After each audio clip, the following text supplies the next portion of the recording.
მოგესალმებით. მე ვარ ვახოჩოჩია და ეს არის ჩემი საავტორო გადაცემა ბაბლს მიღმა, რომელიც გავა ყოველკვირეულად ეთოქზე.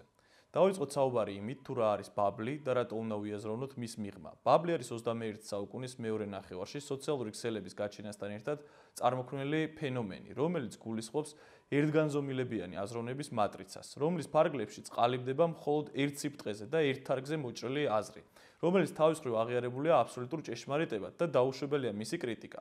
ბაბლის ფენომენი ყველაზე კარგად ჩანს სოციალურ ქსელებში, რომლის შექმნის თავდაპირველი იდეაც გულისხმობდა განსხვავებული აზრების, კულტურისა და ადამიანების დაკავშირებას, რის მაგივრათაც საბოლოოდ ჩვენ მივიღეთ სოციალური სივრცე, სადაც ადამიანებისთვის სპეციალური ალგორითმის საშუალებით იქნება სწორხაზოვანი მოცემულობა, სადაც კონკრეტული ერთი აზრი წარმოჩინდება როგორც დომინანტური აზრი. სხვა ნებისმიერი მოსაზრება ალგორითმის წყალობით უბრალოდ ქრება სოციალური ქსელების მომხმარებლების თვალსაჩინარიდან, რაც უზრუნველყოფს დომინანტურად გამოცხადებული იდეის მეინსტრიმად გადაქცევას. ამასთანავე, ბაბლის წევრებისთვის აუცილებელი ხდება, რომ რასაც ის გააზიარებს დაწყებული მუსიკალური გემოვნებიდან, იდეოლოგიური შეხედულებიდან თუ პოლიტიკური პრეფერენციებიდან, ყველაფერი თანხმედრაში უნდა მოდიოდეს ბაბლთან. წინააღმდეგ შემთხვევაში იწყება მასირებული თავდასხმა ბაბლის მხრიდან, ბაბლის პირობითი წევრების განსხვავებულობის და გამო. შედეგად ბაბლი ყალიბდება როგორც სექტა, სადაც სექტის სწავლებებს თუ არ ეთანხმები, ან მცირედი ცდილობ მათგან გადახვევას, შენზე ხორციელდება ბულინგი. და თუ ბულინგმა ვერ იმუშავა და ვერ დაგაბრუნა სექტის ტოტალიტარულ ღირებულებებთან, ავტომატურად ცხადები მტრად და მოღალატედ. სოციალურ ქსელში შექმნილი ბაბლები რეალურ ცხოვრებაში იღებს ტოტალიტარული სექტის სახეს, სადაც იგივე წესები მოქმედებს, რომლებიც სოციალურ ქსელში. არ აქვს მნიშვნელობა იქნება ეს გასართობის სივრცე, სამუშაო სივრცე თუ სხვა. ბაბლის ჩაკეტილობა უზრუნველყოფს მისი წევრების მოწყვეტას რეალობისგან, რაც იწვევს საკუთარი ოჯახისგან, სამეგობროსგან, ხალხისგან გაუცხოებას. დგება მომენტი, როდესაც ბაბლის კდება და მის წევრებს უწევთ რეალობასთან შეჯახება. თუ რამდენად აცდენილია ბაბლი არსებულ რეალობას, კარგად გამოჩნდა ამერიკის შეერთებული შტატების არჩევნებისა და საქართველოში ჩატარებული საპარლამენტო არჩევნების დროს. ერთის მხრივ, ამერიკაში არსებული ლიბერალური ბაბლი და მათ შორის განსაკუთრებით ჰოლივუდური ელიტა ტრამპის გამარჯვებას აცხადებდნენ როგორც ამერიკის შეერთებული შტატების სახელმწიფოს დასასრულს. პარალელურად ტრამპს როგორც პრეზიდენტობის კანდიდატსა და ექს-პრეზიდენტს 1000 გვარ ცოდვაში სდებდნენ ბრალს და მის დამარცხებას როგორც გარდაუვალ მოვლენას ისე წარმოაჩენდნენ. თუმცა 4 ნოემბერს საარჩევნო შედეგებმა ლიბერალური ბაბლი მწარე რეალობის წინაშე დააყენა. აღმოჩნდა, რომ ამერიკის შეერთებული შტატების მოსახლეობის უმრავლესობა საკუთარი ქვეყნის მომავალსა და ტრამპს, როგორც მის ლიდერს, ბაბლის მიერ შექმნილი რეალობის მიღმა ხედავდა. არადა ტრამპის წინააღმდეგ ამოქმედდა ნეოლიბერალური მანქანა, სადაც ვინც კი გლობალური და ცნობილი ფიგურა იყო, ყველა მხარს უჭერდა მის მეტოქე კამალა ჰარის.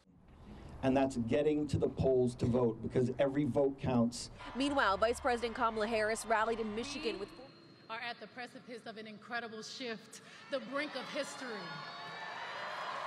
Trump wants to help people out. Nothing. Nothing. Doesn't even occur. What? გადმოვინაცვლოთ საქართველოში. მიმდინარე გლობალური მოვლენების ყრუ ექო გაისმა ჩვენს ქვეყანაშიც. მაშინ, როდესაც სრულიად ლიბერალური ბაბლი დადგა ამ პროცესების სათავეში. მოდი აქვე ჩავშალოთ თუ როგორია ქართული ლიბერალური ბაბლი. ყველა მდიდარი NGO, ყველა ოპოზიციური არხი, მთელი ოპოზიციური პოლიტიკური სპექტრი და ყველა მათი აქტივისტი ხმაშეწყობილი სოციალური ქსელების ბაბლისთვის და ამავდროულად ბაბლშივე ქმნიდა ალტერნატიულ ცრუ რეალობას. თითქოს ოპოზიცია სახელოვნად იმარჯვებდა. მათ საკუთარ თავებს დააჯერეს ფსევდო გარდაუვალი გამარჯვება. თუმცა, როგორც ამერიკაში, ისე საქართველოში ბაბლი შეეჯახა რეალობას, მოსახლეობის სურვილებსა და ინტერესებს. რეალობისგან მოწყვეტა აღმოჩნდა ის მთავარი ფაქტორი, რის გამოც ბაბლში მოქცეულ საზოგადოებას გაუჭირდა მოსახლეობის უმრავლესობის არჩევანის მიღება. სწორედ ამ მიუღებლობას ვადევნებთ ჩვენ თვალს რუსთაველის გამზირზე მიმდინარე პროცესების შემხედვარე. ანალოგიური პროცესები ვითარდება ამერიკის შეერთებულ შტატებშიც, სადაც რეალობის წინაშე აღმოჩენილი ბაბგამსკდარი ლიბერალები საკუთარ მიუღებლობას რეალობის წინაშე ფსიქოემოციური ისტერიით გამოხატავენ. საბოლოოდ დასკვნის სახით შესაძლოა ითქვას, რომ ბაბლში ხელოვნურად შექმნილ დომინანტურ აზრზე დამოკიდებულებას აქვს ერთგვარი ნარკოტიკული ადიქციის ფორმა. ხატრული ილუსტრაციისთვის შეგვიძლია გავიხსენოთ ამერიკული ფილმი ტრასა 60, სადაც ერთ-ერთ ამერიკულ ქალაქში არსებობს სოციუმი, რომელსაც საღამოს საათებში აწვდიან ნარკოტიკულ საშუალებას, რომლის თრობის ხათრითაც დილის საათებში მასზე დამოკიდებული ადამიანები ასრულებენ ყველანაირ შავ სამუშაოს. ანალოგიური არის ბაბლის ეფექტიც, რომლის ფარგლებშიც ბაბლისგან აღიარების გამო ქართველი ლიბერალები მზად არიან ნებისმიერი ძალადობრივი, ამორალური, ყოველგვარ ლოგიკასა და რაციონალობას მოკლებული ქმედებები ჩაიდინონ.